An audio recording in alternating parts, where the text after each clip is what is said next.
Star Trek Discovery is still on the hiatus, but we're going over the season finale of season 1 of Star Trek Discovery. Plus, John just told me he wanted to be a farmer. That's pretty cool. And we have writer and filmmaker Oliver Evangelista in the studio. We'll be right back after the jump. This episode of Commander's Log is brought to you by Geek Renaissance. Need that special gift for the nerd in your life? Love supporting small business? Look no further than Geek Renaissance. The artist Sephra makes all items by hand and will boldly go to the final frontier for your unique gift. Head over to geekrenaissance.company.site and use the code FLOBITO, that's FLOBITO, to get 10% off your order. Don't forget to follow, like, and share Geek Renaissance on Facebook, Instagram, and Twitter.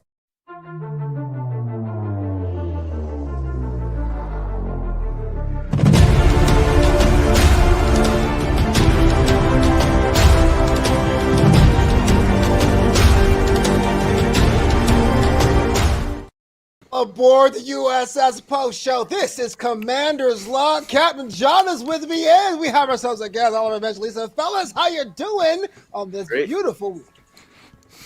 Okay, what's going on? I have music. Why do I have music? You're not playing music, right?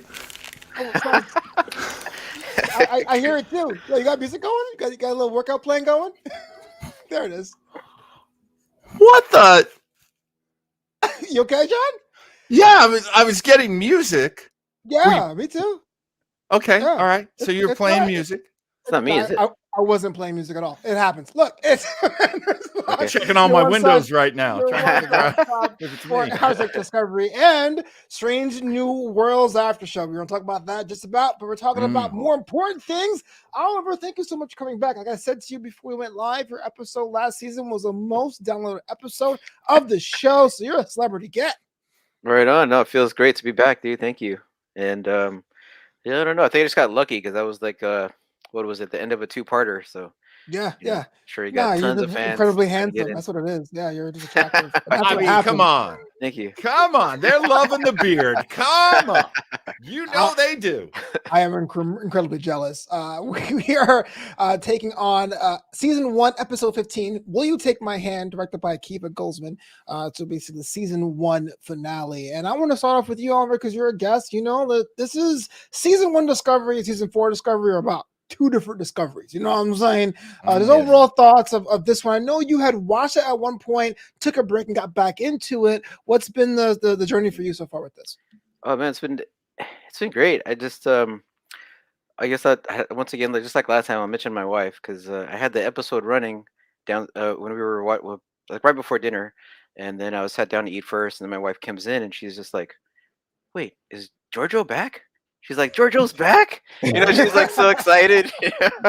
No, and I just didn't say anything. I was just watching the episode, and then, I didn't tell her no. Yeah, and then she just goes like, "Oh wait, did they go back in time?" And I'm like, "What do you mean?" She's like, "I've seen this before, right?" I'm like, "Yeah, you have." It's like, "This is season 1, episode 15." She's like, "Oh, okay." But but it just, and then like we watched the episode and we were both talking about it. Like we both realized how much we missed this version of Discovery. We missed these. They're like kids. They're like children. You know, right? And I'm like, "Oh, I miss this age."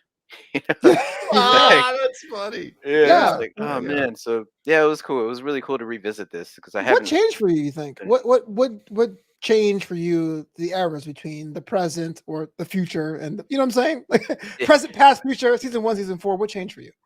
Oh geez, a whole lot, right? I mean, the character development and how they've changed, the relationships change, and I think something we can get into, like I guess if we get towards the end of talking about this episode. But yeah, it's it has to definitely with the characters and their journeys and their arcs. It just every season they seem to be growing more and more. Although what's it called, like Burnham was always having these anecdotes and always has the monologues going in, and I was just thinking about this earlier, like like in the NBA how they keep track of like how many miles the guys run on the court, and how many, and then so they also keep track of how much time each player has the ball in their hands. I was thinking there should be a stat out there for like how much time Burnham has like talking. That's a good point. So just like okay, she's okay, cool. She's talking right now. All right, let's listen. And, Right, I'm not right. saying it's bad. It's not. It's great. It's just like, oh, she's got the ball in her hands again. So it's what it feels like. Well, the show's not called Captain's Log, right? Definitely. It's Commander's Log. Captain Right. John, to Oliver's point, I mean, the quote I pulled from the first scene goes, "You will know fear because it speaks very fast and speaks very loud," which kind of describes me. But what was your opinion of this episode here, season 1, episode 15? You know what I had forgotten about season 1 period, and it all culminates in this episode. It all culminates in episode 15 is as Oliver points out, the very solitary journey of Burnham through this and serving on the Discovery, not as a heroic leader of beings on a Starfleet vehicle, but as this solitary, not beloved, kind of cipher who was there because the captain wanted her there, but no one else wanted her there. And what I remembered watching this episode, because it really hit me in this one, was how little anyone trusted her. Yeah. Mm. So she has to live under that cloud of not being trusted. And by the time we get to episode 15, who are you going to trust? I mean, almost everybody is untrustworthy in the really high levels. Yeah. So Giorgio, this isn't the Giorgio that everyone knew and loved. This is Terran Empire. This is the Empress here. And even though Jason Isaacs is credited as being in this episode, he's obviously not. But we knew he couldn't trust him. We know we really can't trust the Admiral. Right. We can't trust Ash Tyler, because we know he's half and half. He's 50-50 Ash. Poor guy's trying though. Like, yo, you want to trust me now? Please trust me. Come on, man. It's your boy Ash. I was possessed for a bit, but I'm back, baby. I mean, sure, I killed Dr. Culber, but whoopsie. I mean, it was Volk. It was Volk. But there's all this tension going into this final episode, exactly how you want to end a season. All this tension, it's got to pay off somehow. So I really dug it. This was a great episode. I'd forgotten how much I loved this episode. Yeah, definitely being those ones where like, oh yeah, this is where things do make a turn, and we'll get to the ending of that, and even the mission. But everything goes through Empress Giorgio, and she has become or had become a very well-loved and beloved character. Oliver, let me start with you. I mean, this is the first time I've seen her in a while. What do you think was a mass appeal of having a Terran walker? Like, we gave her a lot of time and space to be beloved, but usually Terran characters kind of come and go, and that's pretty much it. But Philippa Giorgio has some staying power. Oh, she does.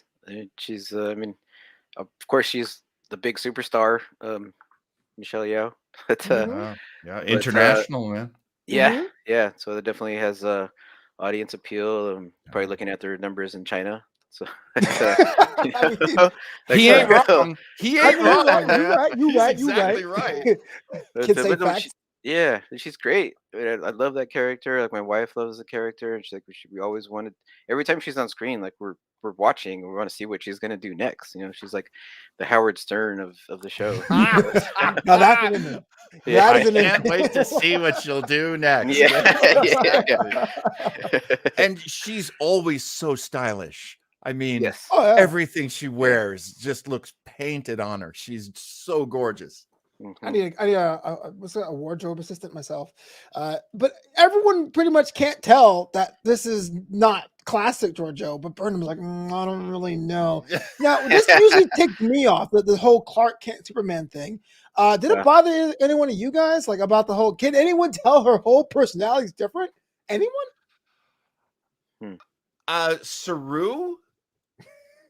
He kind of like, what? He was kind of there. I don't know. I feel like near the end of the episode, we do get some sense from the crew that they were not at ease with how things were. Right. But yeah, that's a good question. I'm not sure anyone could really suss it out.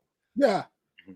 only takes one person to torture Klingon captives, right, Oliver? And that's Emperor Giorgio. True. Sheesh. True. Yeah, Oh, and then man. I guess it's also the chain of command. Like, who are we to question the captain, and then and also what's her name? Tilly. I mean, Tilly figures it out. Like, as soon as she's in close as soon as she's in proximity, she's just like, oh yeah, it's just like, you're not from here. That Yeah. awkward, like, Yeah. Right. when Right. Burnham's Yeah. like, don't do that. Don't do Yeah. that. That was perfect. The scene when she was in the mischief, talk about it in a second. But for me, again, the first time seeing a starship captain was Lorca, like ever. So having Giorgio in that seat, I was like, hope the whole world knows she's not a good person. But I look back on these episodes because the foundations were there. Giorgio definitely, even though she went a certain life, still has the same maternal instincts as Prime Giorgio did. That was pretty cool. It is. I don't think Discovery gets enough credit for that. So props to them for that. Yeah, it really gives longevity to her place on the show, that she still has a weakness for Burnham. She still has that sentiment around Burnham, which is really so important for us viewers too, right? Because it elevates Burnham. Yeah, absolutely. We know how awesome Michelle Yeoh is. Absolutely. But like you guys mentioned a second ago, that scene when she calls for Tilly/Killy was pretty cool. Like she had a soft spot for violence too. It's pretty rad. I love it. Yeah, big time. So let's get into it. The mission, or I should say, the brunt of the show is where we have the away team with Giorgio and Burnham and Killy/Tilly, and head down to the planet there. Oliver, let me ask you a question. A lot of these away missions in Star Trek tend to be the signature thing. That or ready room stuff. I don't know which one you prefer. Were you on board? Did the plan make sense even before it was happening about communicating with the Klingons and all that? Kind of. I mean, it just, what's her name? I think the thing was it Giorgio had the idea of like how she had the answer for how they got rid of the Klingons in the first place, right, in her world, and then so that's what they were going to go ahead and do. But I'm just like, I guess part of me was like, why didn't she know where to go? I guess here, but I guess different universes, whatever. She doesn't know exactly what's going on with this world. So yeah. So I mean, it made sense that they were going there. But I think, but for the last episode of like the sci-fi series, or the sci-fi first season of Discovery, I thought like I kind of wanted more action. Just like watching it the second time around, I was just like, wait, this is the last episode of the season, like the season finale. Like, shouldn't there be like lots of explosions and just like a crazy, like a crazy fight in space? Yeah, yeah, right. I mean, they should fly. What's it called? Fly the Discovery like into the volcano and stuff. But I don't know. I guess that was my thing. Like after watching it again, I was just like, damn. But to answer your question, yes, it did make sense. And seeing L'Rell again, just kind of, actually to take a step back and seeing L'Rell like introduced again into this, into my world, into my vision. I was just like, man, like I thought I had like expunged the visions of her and Ash in bed together. Oh yeah. And I was like, Klingon as soon as I saw her, it's like it came right back, and I was like, no. Like, no. I was the same way. Why is it so disturbing, right? Like we've seen romantic before. We've seen romantic Klingons before, but those two are always like, ooh.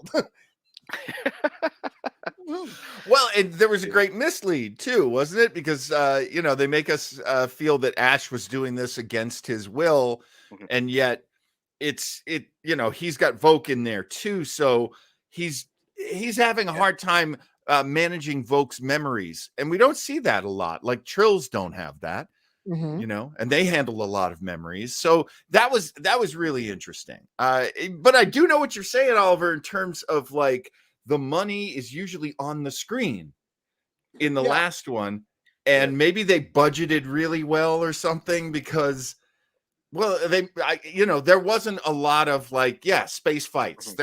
We're used to that. Wait, hold on, you long-term Star Trek fans. Don't you people want peaceful resolutions and stuff? Huh? Oliver, you're a Star Wars fan as well, right? Correct, yeah. Yeah, same here. There you go. That's what it is, That's Flobo. probably what it is. Yeah, you want to see Pew, like pew, pew, pew, pew. yeah, the big fight at the end, the good guy versus the bad guy. It's just like They gave you a whole war up front. You know? Now, that was Well- 15 episodes ago. Well, and they were really good at teasing it too, because that whole first scene, and this is like a little bit of trivia. I do like to bring the trivia to the Commander's Log. Jeez. We see as the Vulcans are entering our solar system, getting ready to squash Earth like an overripe tomato. Mhm. And we see Earth. This is the first time Earth has been shown in the series Discovery. Ooh. Oh, that's a trivia question. This is Isn't why I that keep you kinda around, crazy? Captain. This is why you're the lead. I had no idea that was a thing. But knowing that these badass, and these are badass Klingons, I remain very staunch in they didn't have to be Klingons. You could have made them something else. These are not, his name is Kahless. It's not Kahless. Yeah. All that stuff. Is that bothers really a me. thing? I mean, just because you guys are just all gentrified and say it the way you pronounce it doesn't mean his name is the pronounced thing.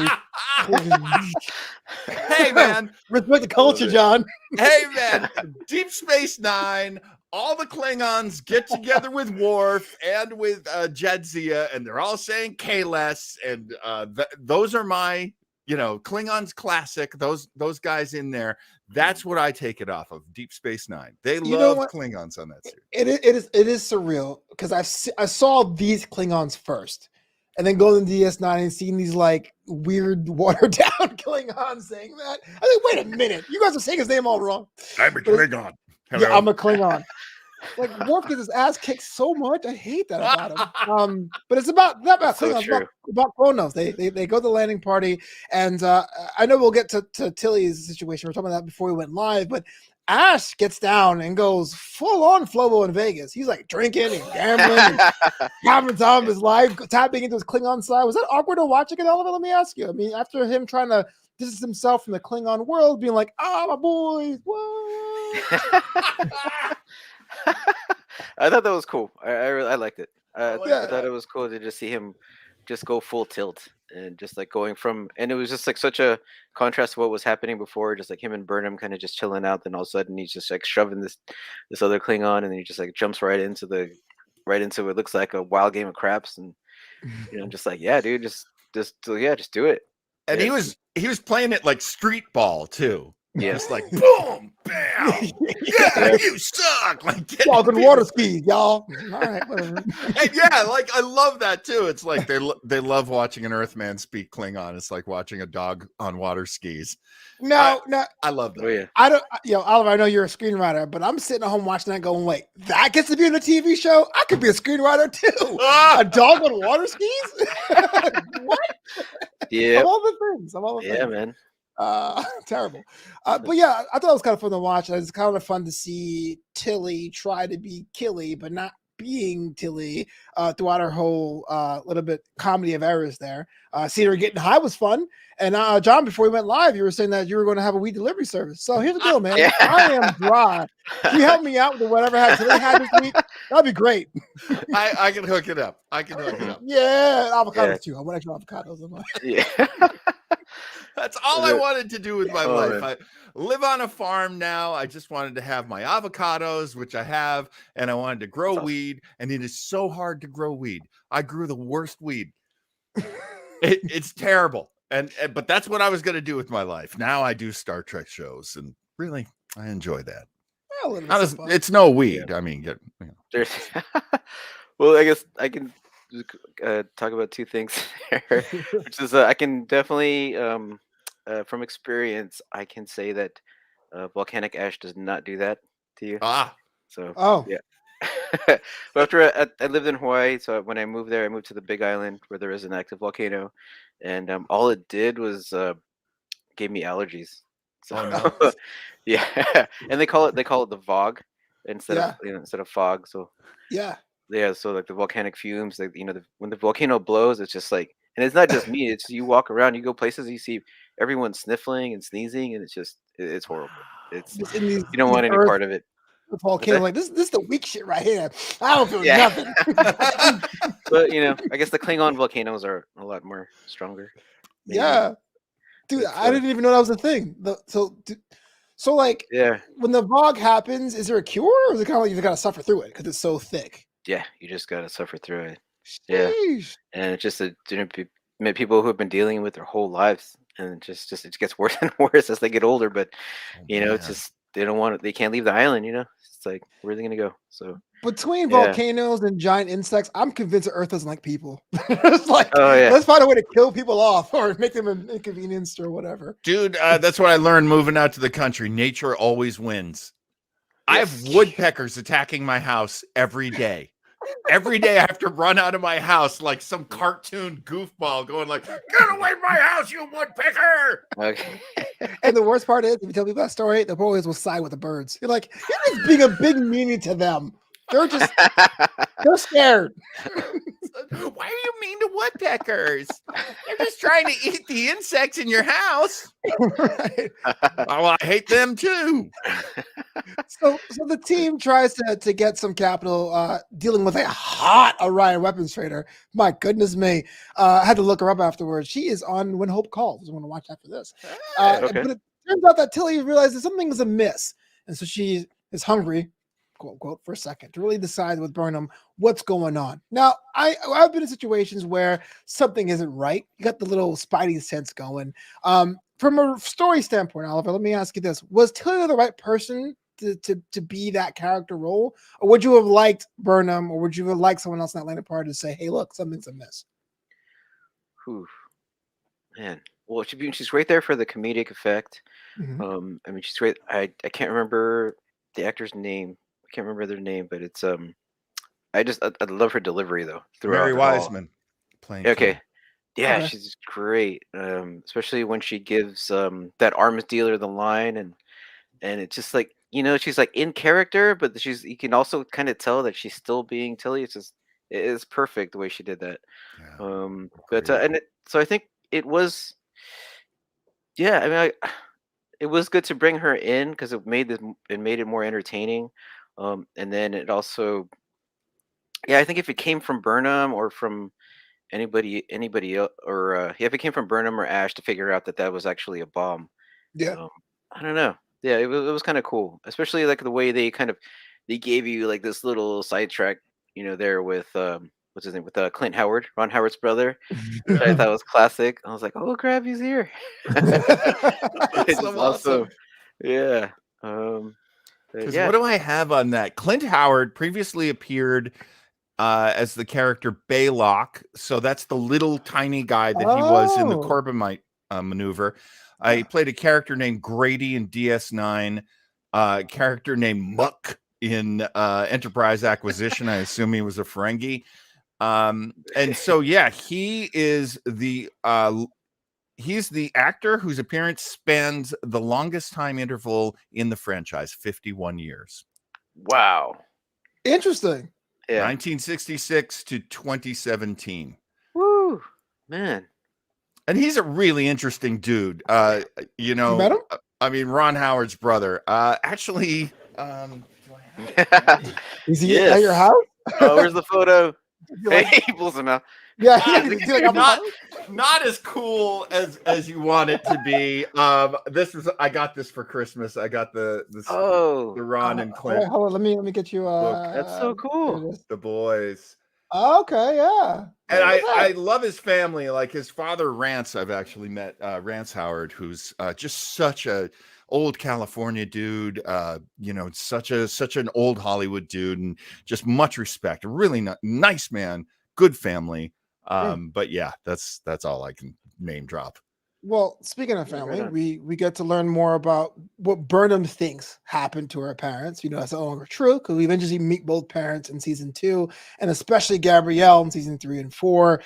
Knowing what we know that now, then future, hearing it again, John, walk me through what you were going through your mind, which was like, hey, look, my parents died that night, and you laughed at them. I'm always there with Burnham. It's so funny because my wife was like, I do not like this actress. I do not like this character. And I'm like, why aren't you buying this? I'm totally buying this. Oh, yeah. So when she tells that story, I'm there, and it goes with how uncomfortable she is around Ash now, like how ruined that is. Yeah. and that he doesn't understand. He's part of the Klingon laughter, and she remembers the Klingon laughter as being what she heard while her parents and after her parents were killed. So yeah, I'm with her. Emotionally speaking, I'm with her on that. Oh man. Whew, dark. Yeah. And that was another thing about this season. It was so dark. It took you to such, bad experiences and bad places. And I feel like that helped us earn where things eventually have gotten in the series of being very hopeful and, one unit, the crew being one unit. That really starts here. Yeah. Which is a great part of this episode as well. Question for both of you guys then. Was it better eventually having the mom appear with the Red Angel in season 2, or would it have been better for the show had they stayed dead? That's that Klingon backstory. That is a great. I've asked myself that question over and over. What do you think, Oliver? I feel like they did the right thing. Yeah. Oh, okay. That's cool. Yeah. They added to the appeal of the mystery, and it added to Burnham's journey. Mm-hmm. Yeah, it just kind of made that come out more in herself and face her past in a way. Yeah. I mean, I was happy to be taken a little bit away from Burnham was raised by Spock and his family, or, even though Burnham was older than Spock. But yeah, like I was never quite comfortable with that part of the story. Like, okay, Spock has a sister and that's our main lead. I feel like that was like just putting too many things on, Right. Oh, you put wings on a unicorn? Well, a unicorn was pretty awesome to begin with, but okay. You got Pegasus, baby. But what I really do dig about her mom is I just love that actress so much. I don't know her name, but I've always loved her on The Wire. Yeah. And the fact that I get to see her in my sci-fi, I love that even more. So yeah, I mean, when we do get to see her parents, and there was some sense of them jumping forward in the story, and then she meets them there, that was cool. I was happy with that. Sonya-san, by the way. Sonya-san. I was kind of like, I feel like bringing back the parents could have been cheesy. I've been very clear about my displeasure with season 2. I'm glad to watch it future because I get to watch it from that kind of like knowing more about Star Trek universe. What I liked about season 1 of Discovery is that they gave you all the on-ramps for new fans. I knew what Klingons were. I knew why they were important. I knew what the threats were. But season 2, obviously, they had to like bridge, no pun intended, themselves to the rest of the universe more. So there was a lot more homework assignments. And so I felt that I had to like stop the show and read more stuff while watching the show. So I didn't really enjoy season 2. So being able to go back now while we're in this hiatus is going to be fun. But looking back on it, I think it's the right decision. We're talking about the actual plan, about the handoff of the dead man's switch to the hydro bombs. Okay, I like it. It's cool, but the Rel had the power at the end, and those Klingons were not impressed at first. Now, Oliver, let me ask you this, man. We have the situation where the power has been transferred because Joe decides to not go through with it. One, would you want to see Quanos blown the hell up? No, I'm just kidding. No, one, was that the right call, right decision? And two, with Thorell having the power, if you will, where does that put the Klingons in your estimation? Oof, yeah, that's a tough one, man, because I had a trouble with L'Rell because maybe you guys can answer this because I couldn't figure it out from early. I couldn't remember it. Was L'Rell the one who combined Voq and Ash together? Was that somebody else? I think that was her operation, wasn't it? She was like tasked in doing so. So like she had to do that as instrument of the Empire, but it was like a collective decision. Oh, okay. But Voq was very much in on that, right? Yeah, he was. Yeah, he wanted. Okay. Okay, that was just because going back to that thought, like that's her who did it, and then it's like, why is it okay to work with her right now? Like, why would they trust her? Just like okay, but yeah, I mean, I guess diplomatically, the Starfleet way, as they would say, yeah, I mean, it made sense. It made sense in that way, logically. They're using her logically. She's an asset, as they say, and she's also an outsider very much among the Klingons. So it does work for the Federation to bring in somebody who kind of breaks up the status quo of the Klingons, kind of changes true. how the Klingons do things. So yeah, it made sense to me in that sense. Yeah, fair enough. So we'll see Laurel leave off with Ash at the end. I just want your opinion. This whole Ash Tyler arc. Did it work for you? Did it didn't work for you? Was it fun? A nice add-on? Was it like really weird? I mean, was it tragic? I mean, I feel like I'm in a focus group here because I think that's a lot of things to pull from it. John, let me ask you, Ash Tyler, thoughts for the guy? I wasn't super comfortable with how things ended up there because it was so tragic and so unwanted. Like nobody asked for this. Putting on boobs. I mean, my whole thing with Burnham is Burnham can be with anybody she wants to be. I don't get jealous. So the fact that she's with Booker later and she's with Ash now, like that's all fine. No problems there. But yeah, man, he suffered such an ignominious end in the show. And I was kind of like, are we going to get to see him again if they do that Section 31 show? Because I would really dig that. So I want to say, and I'm going to let you speak on this in a minute, Oliver. I want to say yes, because he had enough dealings with them. But then there's a whole kid installation, hide the kid season 2 arc. And I would think he would want to be with his child. I really don't know. What do you think? That's a good point. Oof. Yeah, I'm hoping for a Section 31. I'm hoping for Ash to come back. I'm hoping for some light at the end of the tunnel for this guy. I agree. You're right, John. It's like, holy crap. Maybe just kill him or something. I mean, end his suffering. Because geez, man. I mean, what a hellish existence for him. He's trying so hard to maintain what his humanity, because he's got that. And he's not a great human or a great Klingon in this form. Not a great Klingon. You want to be those things. Yeah, you want to be those things, man. You want to be a great Klingon. You want to spend your whole life being the Klingon who's shaped like a human. Doesn't sound like a lot of fun. That's awful. He can't even ascend. He could be like the new Worf. There you go. Oh, exactly. There you go. Like here. And how much crap did Worf have to go through? Including Flobo making fun of all the times he gets knocked in the face. Knocked out. He got the measles one time. Are you kidding me? This is supposed to be a security guard? Anyway, so yeah, to wrap this up, Burnham gets Georgia to back down and basically like a CIA mission, installs a puppet leader in Laurel. Great. Klingons are done. No one died. No explosions. But let's get to the end. Because for a lot of old school fans, that was the moment everyone was nudging me and pushing me and stuff. Because my man Bryce hears something and try to figure out who it was. And of course, they made sure that he started it. But then Michael Burnham got to say it. It's the USS Enterprise. Bam! Christopher Pike, baby, flying through space. And I'll admit, that shot of the Enterprise coming in, I watched like 5 times. It's so cool. Dude. But I had no idea who the hell it was. So, Oliver, walk me through this. After what you saw, the most tragic Kronos thing, seeing that little thing of, hey, Captain Pike is hailing the Discovery, what was going through your mind at the time?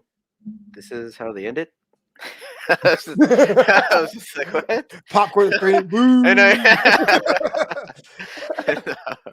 I'm just like, oh shit. It's like I'm waiting. Sorry, I'm waiting for It's like, man, I want to see the season 2 right now. And it's just, I'm like, okay. I mean, it's great for them. They, they're smart about doing it, but at the same time, I'm like, shit. Like there was no, this was just like, here it comes. Wham!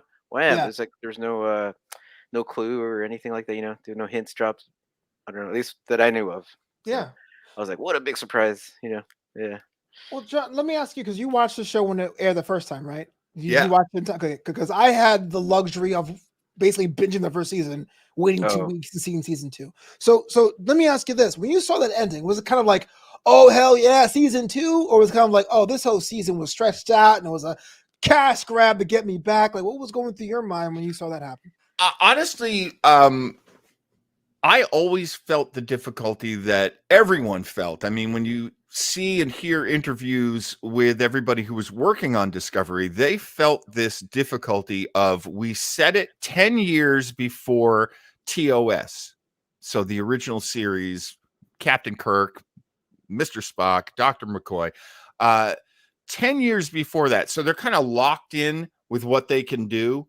They can change little things like, oh, the Klingons are different, and there's a really active war going on with the Klingons at this time. But all of that tension had to give you something good. There had to be a reason why we went that far back to do this series and to kind of retcon everything, which is dangerous for fans like me, because it's like, I don't want you to change the stuff I liked. Don't do it. I'm okay if you change other things, but not the stuff I liked. And they really traveled the razor's edge doing that. I really like their version of Harry Mudd, even though he's crazy, psychotic, murderous. I really liked their version of a lot of things. So to then say, hey, you know what? You know that series you always wished you had seen with Captain Pike and Mr. Spock and Number One, who's a tall, beautiful brunette. And that show you wish you'd seen? Here you go. We're going to start sliding that show with young Spock and all that. We're going to start sliding that show into your Discovery. And that made me super freaking happy, especially since I never really liked these Klingons. And that was 10 episodes pretty much of, what are we going to do about these Klingons? What's going to happen with these Klingons? These Klingons are going to be something. What are they going to be? So I was really happy they made that, transition. And I didn't know what was coming up. So yeah, I had the old Star Trek blue balls. Well, the implications are going to have all these Klingon human farms and crossbreed everybody, like Worf or B'Elanna or whatever, because everyone else sends it. They're like, I'm part human. Really? Really? No, I understand that, because a lot of old school fans were kind of like, oh, okay, finally, Pike, we like it. And I was like, for me, it was like, damn, the end. Because I felt, because it was detached from everything, it was cool to play with the view screens and the shape of the ship. I think the Discovery original is so beautiful. I actually wanted to buy the model, but when it came in there, it was kind of like, okay, here you go. Here's all the things you hear about. Because again, at that time, I only heard of Pike in the first Star Trek movie from J.J. Abrams. I knew he was in it.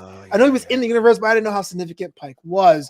So I was kind of like, oh, party's over. Now you got to find a way to fit everything in. Because let's be real, in the grand scheme of entertainment, and Oliver, jump in if I'm wrong, prequels never tend to hit as hard as the main thing. So when it was like, here's Pike, I'm like, we're prequel territory. We're straight direct prequel territory. Right. Yeah, that seemed a little dangerous. And I definitely agree with you on that. And I thought they did okay finally, but at first those fears are going to come up, like, oh, are we going to meet a new Kirk, and he's going to be like some, Justin Bieber bastard. Yes. Do it. Baby. And that's always on the table, by the way. I mean, we talked about that when we were watching Enterprise on Starbase 80, that in season 4, they were trying to make big moves to get William Shatner to guest star on Enterprise. And so that's always on the table, and it's never palatable. Kind of like olives. Didn't know he had a random olive shade, bro. Okay. And I like olives. So when you order a pizza, what did you get? I'm curious now. No, actually, I will get black olives, because those can be quite yummy. What the hell, man? The black olives, yes, but not the green olives. I had you go. Okay, fine. Oh man. Well, like, I'm gonna say something bad about black olives to you. Come on. Yeah. I mean, hey man, you hate racial stuff in space, so I didn't know if vegetables were part of the deal too. I don't know. I have no idea. No, I was gonna add something to that about the whole prequel thing, but I was thinking if they had, they're, like you said, John, they're probably listening to the fans, and like you were saying, Flobo too, about what they wanted, why they want that series that they wanted. So, and it was just, I don't know, it's like it's so far removed from the original. It's just like there's a whole, there's a big brand new batch of Star Trek fans. So it's, I thought it was a good move. It was perfectly fine. And then also to go back to that ending scene, I just remembered something about how like, as being fans of the show, we know that Burnham is eventually gonna become captain, and and it's obviously a great decision by them to have this journey of someone who earns their stripe, right? Yeah, and then right in front of you. Yeah, yeah, absolutely. And then so we have this like acting captain, as Saru say, like this is acting captain, and so there's just always this tension, this question of like who's going to be captain, Saru or Burnham? Who deserves it more? Yeah, And then so I thought it was a cool beat to just like have that tension, and then to bring in Enterprise, because it's instead of just ending with like this thing, it's like, oh, who's going to be captain? It's like, okay, that's an interesting question. But then when you throw in the Enterprise along with it, it's yeah, like, oh, damn, okay, now this is maybe Pike's going to run the Discovery. Like, you don't know, right? yeah. So Right. yeah, so it brings in a whole new element to it. So that was brilliant. Yeah, it's really I'm good. so glad to have you on this episode. There's just one question that I feel is open ended for a lot of people, but I want to come to you, your expertise. You are a filmmaker, you are a screenwriter. Your stuff has won awards, Oh man. all throughout these festival circuits. When I was having a discussion about Star Trek Picard in one of my Star Trek groups, and an often repeated phrase popped up, and I want your opinion on this. I said I liked Picard. I like the relationship between Rafi and Picard. No one else does. And the thing is like it's not real Trek. What is real Star Trek to you? And what fits in that and what doesn't fit in that? Oh Because your my boy's gosh. confused, baby. Wow, that's that's a hell of a question. Man, I should be a host. I know. Yeah, you should. Hey. I guess in this universe, in the sci-fi universe, it's almost, I think a real Star Trek to me is, it's almost to the point where it'll feel like a procedural. Like Okay. where it's like there are elements, there are these tropes, there's these things they have to stick to the genre of Star Trek. If you just the classics, I mean, if you just TNG, um, even yeah, Year One, Deep Space Nine, even Voyager, just like the life on the ship, like the away missions, like we saw in that episode 15. Hmm. Um, yeah, as long as they stick to the elements that make it Star Trek, that make it like feel like that blanket, that I want, because that's what I want when I watch Star Trek.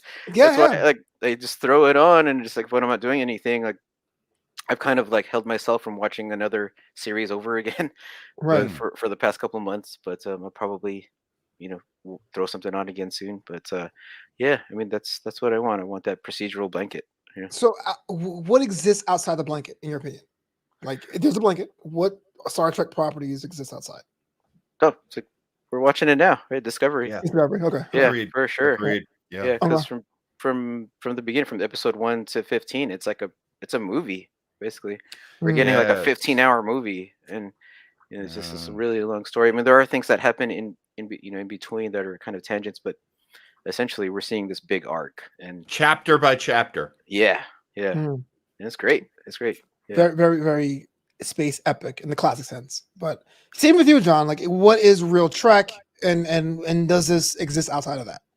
I hear and see a lot of conversations with fans, and I think I think I'm with Oliver on this one, which is a lot of people feel that on Star Trek Next Generation, very frequently there is an A story that is something personal. Oh, your father's visiting the ship. Everybody's father has visited the ship. And then there's a B story, although it could be a different A story to a different B story. That's usually like, well, that's a weird thing that happened. Why did that science thing happen? And so Mhm. usually you get your three detectives, you get your Geordi, your Data, and your Wesley Crusher trying to solve a mystery. Usually there's pieces of evidence that they can't put together, but they know there's an answer. And then Mhm. there's the interpersonal story that might be going on. That to me is very comfortable. I'm kind of hoping that like Strange New Worlds, which is the Mhm. Captain Pike show, I'm kind of hoping that will answer everybody's desire for an Yes. episode by episode. Yeah. Me You too. take us to new planet, new civilization, new creature, new riddle, new challenge, new mystery. per week. That's really cool. So I'm kind of one of the, not to be that guy, but I'm one of those people Be that who's guy. like, Be that guy. IDIC, the Vulcan idea of IDIC, infinite diversity and infinite combinations. Why can I never say it right? Infinite diversity and infinite combinations. I can never say it right. You hit the landing. Yeah. That was great. I broke my leg. I'm like Mary Jo Strug or whatever that girl's name was. I'm just saying, I do love just about everything that's presented as Trek. I will have to say, I'm with most people that the J.J. Abrams movies, I'm a little like, okay, go on. Yeah. But just about every TV Trek, I've been like, wow, this is really cool. I like what they've done with the things that we already knew. I like the new things they're introducing. I mean, I even feel that way about Prodigy. It's like, yeah, I like this remix. I feel like I'll watch Prodigy for completionist sake, but that's the one thing, the one series where I watched the pilot and I was like, I'm okay. I've seen it. You know what I mean? I'm not compelled to see anymore. But you mentioned Strange New Worlds. I just want to say everyone's been asking me what's Commander's Log going to cover. Star Trek Discovery comes back February 10th, and we'll be able to cover the back half of season 4, which has a big science mystery, like you guys were saying. But we'll be also covering Strange New Worlds, which starts Thursday, May 5th. We won't be covering Picard on this show, but we have a sister show. We're kind of in talks with the people over at Starbase 80 to see if we can do something for them.